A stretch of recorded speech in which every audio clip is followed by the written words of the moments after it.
Jacqui-Lee Pryce for Shadowboxruk UK. Oh, Jack, how are you? I'm good. How are you? Enjoying the day? I am. For the very final, rainy in Ipswich. it's Overcast. not too bad. It's That's not too bad. But it's the final presser.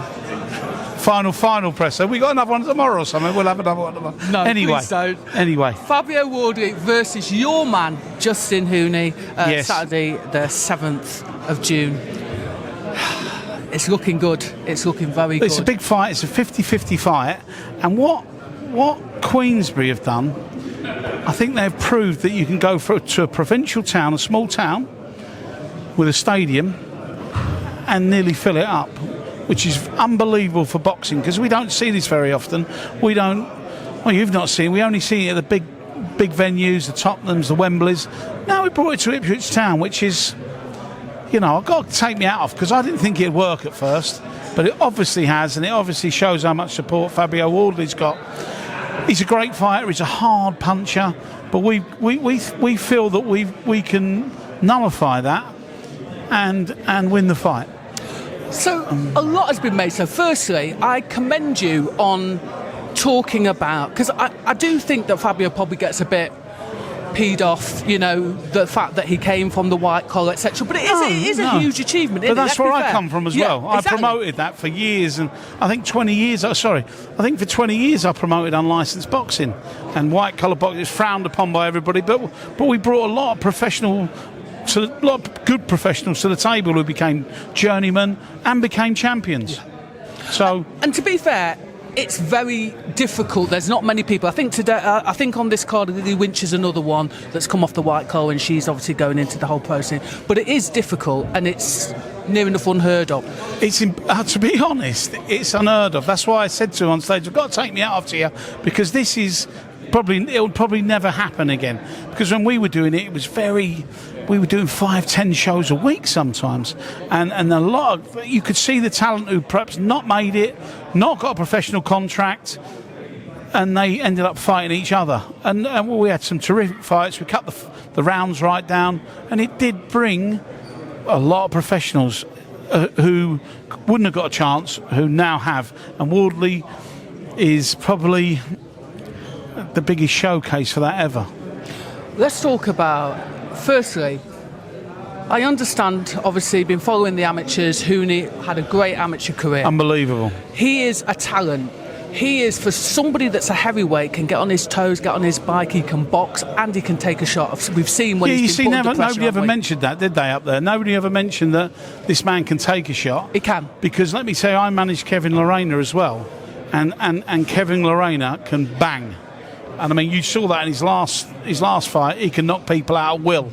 So he can take a punch. He's got great boxing IQ. He's got a great attitude to the game. Can we win this? We can outbox Fabio Wardley and win it, yeah. So you talk about Lorena, and that's the fight that I'm actually talking about, when he put him under immense pressure. And we have seen when Fabio Wardley normally puts someone under pressure, they crumble. This kid doesn't. No, he doesn't. Is that what you've got in your kit bag? Well, we hope so, yeah. I mean, look, you know, it's all right us sitting here talking, but they got to do the business. But just to go back to Kevin Lorena was in our camp sparring Tyson Fury at the time, and Turkey Al Sheikh rung me and said, "Have you got anybody to fight Justis Huni?" And I said, "Yeah, of course I've got Kevin Lorena." And that's how we made the fight. I rung Eddie. We made the fight. I wasn't involved with Justis at the time, and his manager Mick Francis, Mick's a great guy. Mick, wish we had Mick over here. You know, wish we had him over here. But and we made the fight, and it was a great fight. Really, it was probably the best fight on the card that night. You know, except for Tyson. Yeah, I was going to say you. I was going to save Never you. Never put my mate down. I was going to save you if you didn't say that. Yeah, no, good. To be fair as well, we have to take into account, because you sat up there like the kid that got the cream, and I was thinking he must know something we don't know. But let's be fair, Fabio Wardley, he's a tricky so-and-so, right? He's a tricky so-and-so. So they tell me. Well, listen. I've not seen that much trickiness in the fight. I've seen a big brute come in and wage war on somebody and knock him out immediately and it was a great tactic. And to be fair, it was don't forget that was on one of the cards that I put in Riyadh. So it was a Gold Star and everybody else card. So we worked tirelessly to get that second fight on. And because we see the first fight, for what a terrific fight, and Turkey loved the fight, and it ended in a way we just couldn't envisage it. So I think that you're going to get much of the same as the first fight. I think you're going to get the Fraser Clark fight again, but I think it's going to go our way. But he's up against it here as well. He's got 20,000 Ipswich fans. He's in his own ground.